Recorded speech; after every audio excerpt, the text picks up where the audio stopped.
Assalamualaikum warahmatullahi wabarakatuh. Perkenalkan, kami dari kelompok 9. Saya Emir Sulaiman sebagai ketua kelompok. Saya Agis Nasafa Kunaevi sebagai anggota. Saya Diana Maulidia sebagai anggota. Saya Jahara sebagai anggota. Saya Galuh Algatani sebagai anggota. Di sini kami akan menceritakan sejarah Museum Bojong Kokosan. Di sini saya akan menjelaskan tentang perkembangan Museum Bojong Kokosan. Yang pertama, awal berdirinya. Museum Bojong Kokosan pada awalnya hanya berupa monumen dan situs peringatan untuk mengenang pertempuran yang terjadi di sekitar wilayah tersebut. Pertempuran Bojong Kokosan terjadi pada tahun 1945, di mana tentara Indonesia melakukan perlawanan terhadap pasukan Belanda yang mencoba merebut kembali wilayah Indonesia setelah proklamasi kemerdekaan. Yang kedua, pembentukan museum. Seiring berjalannya waktu, monumen ini kemudian dikembangkan menjadi museum untuk menyimpan berbagai artefak, dokumen, dan foto-foto serta sejarah terkait dengan pertempuran tersebut. Museum ini didirikan untuk memberikan edukasi kepada generasi muda tentang pentingnya sejarah perjuangan kemerdekaan. Yang ketiga, ada pengembangan koleksi dan fasilitas. Museum Bojong Kokosan terus mengalami pengembangan, baik dari segi koleksi maupun fasilitas. Koleksi museum ini tidak hanya berupa senjata dan seragam perang, tetapi juga mencakup dokumen-dokumen bersejarah, foto-foto, serta benda-benda yang digunakan oleh para pejuang saat ini. Selain itu, museum ini juga dilengkapi dengan ruang pameran yang lebih modern dan fasilitas pendukung lainnya untuk kenyamanan pengunjung. Dan yang keempat, peningkatan peran edukasi dan wisata. Dalam beberapa tahun terakhir, Museum Bojong Kokosan semakin dikenal sebagai destinasi wisata edukatif. Digitalisasi dan promosi. Dengan kemajuan teknologi, Museum Bojong Kokosan juga mulai menerapkan digitalisasi koleksi dan promosi melalui media sosial untuk menjangkau audiens yang lebih luas ini. Bertujuan agar museum tetap relevan dan menjadi tempat yang diminati oleh generasi muda.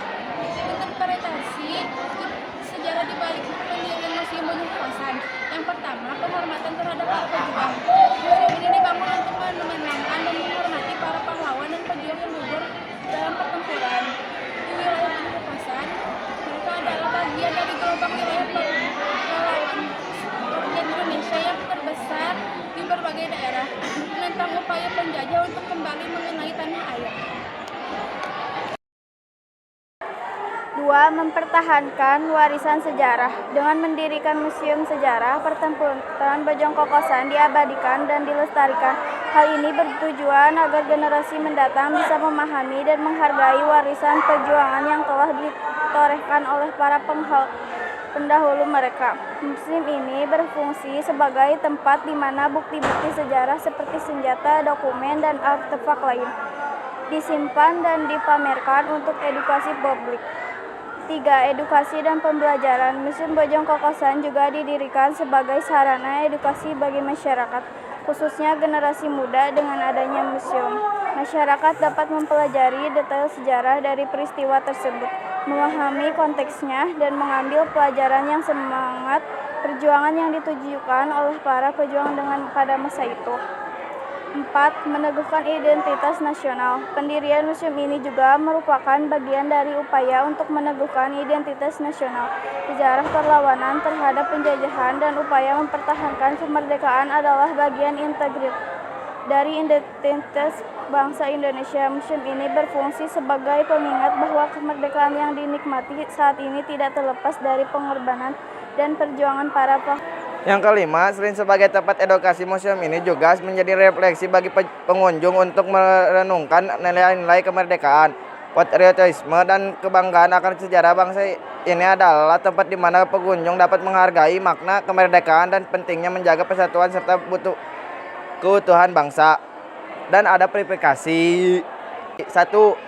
Berdiri Museum Bojong Kokosan didasarkan pada catatan sejarah yang mendokumentasikan pertempuran Bojong Kokosan sebagai salah satu pertempuran penting pasca kemerdekaan Indonesia. Pertempuran ini terjadi pada 9-10 Desember 1945 dan menjadi bagian dari perjuangan rakyat Indonesia melawan pasukan sekutu yang ingin mengambil alih kendali setelah kekalahan Jepang. Arsip nasional dan dokumen resmi yang mencatatkan peristiwa ini menjadi dasar kuat bahwa pertempuran tersebut memang terjadi dan diakui pemerintah sebagai peristiwa sejarah yang penting. 2. Testimoni dari para veteran atau saksi mata yang terlihat langsung dalam pertempuran ini menjadi bukti lisan mendukung berdirinya museum ini. Kesaksian ini sering berdokumentasikan dan dijadikan referensi dalam mengembang museum. Banyak warga sekitar yang masih menyimpan cerita turun-menurun tentang pertempuran ini yang mengutamakan bahwa lokasi tersebut memiliki sejarah penting dalam perjuangan kemerdekaan. Diorama dan visualisasi pertempuran. Diorama pertempuran. Museum menampilkan diorama yang menggambarkan adegan-adegan dari pertempuran yang terjadi di Bojong Kokosan. Diorama ini dibuat berdasarkan riset, sejarah, dan kesaksian yang ada, memberikan gambaran nyata tentang peristiwa tersebut. Foto dan lukisan sejarah. Foto-foto dan lukisan yang menggambarkan situasi pertempuran di Bojong Kokosan juga dipamerkan di museum, memperkuat narasi bahwa museum ini memang didirikan untuk mengenang pertempuran tersebut. Yang kelima dan terakhir, ada penetapan sebagai situs sejarah oleh pemerintah. Pengakuan resmi, pemerintah Indonesia telah mengakui pertempuran Bojong Kokosan sebagai peristiwa sejarah penting dan menetapkan museum ini sebagai situs sejarah nasional. Pengakuan ini mendukung klaim bahwa museum didirikan sebagai penghormatan terhadap peristiwa tersebut. Semua elemen ini menjadi bukti kuat bahwa berdirinya Museum Bojong Kokosan memang didasari oleh peristiwa pertempuran Bojong Kokosan yang merupakan salah satu bagian penting dari Bojong Kokosan, sejarah perjuangan kemerdekaan Indonesia. Nah, itu saja yang dapat kami sampaikan tentang informasi Museum Bojong Kokosan. Informasi ini kami dapatkan dari Google, YouTube, web, dan yang lainnya. Itu saja yang dapat kami sampaikan. Mohon maaf bila ada kesalahan.